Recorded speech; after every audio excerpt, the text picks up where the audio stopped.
Get your free copy of the complete tutorial at www.teachucomp.com/free. You may consider setting up a rule to defer mail delivery.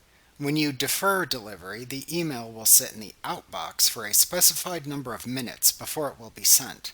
This allows you time to ensure that your email contains all the necessary information and reduces the chances that you will send an email message by mistake to the incorrect recipients or with the incorrect information.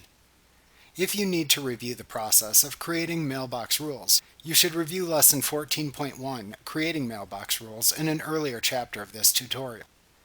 To create a new rule to defer mail delivery, click the Rules drop-down button in the Move button group on the Home tab of the ribbon, and then select the Manage Rules and Alerts command.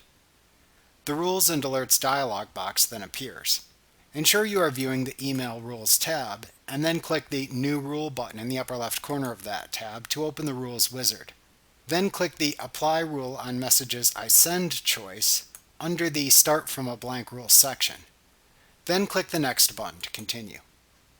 The next window asks you to specify additional conditions. Do not make any choices here, but instead click the Next button to continue.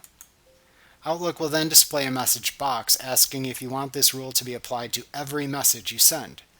Click the Yes button to confirm this. In the next window, check the Defer Delivery by a Number of Minutes action.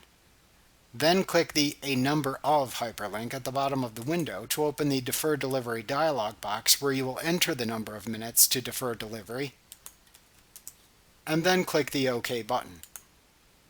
Then click the Next button to continue. In the next window, you can choose to allow certain mail through if desired. For example, if you wish to have all mail marked as high importance sent immediately, you can check the Accept if it is marked as Importance checkbox and then click the Importance hyperlink at the bottom of the window to open the Importance dialog box where you can select High and then click the OK button to set it. When you are finished setting any exceptions, click the Next button to continue. In the last window, type a name for your rule, like Defer Mail Delivery, into the Step 1 Specify a Name for this rule text box. Then ensure that the Turn on this rule checkbox is checked under the Step 2 Set Up Rule Options section. You can check the Create this rule on all accounts checkbox if you use multiple email accounts. Then click the Finish button when you are done to apply the new rule. Like what you see? Pick up your free copy of the complete tutorial at www.teachucomp.com/free.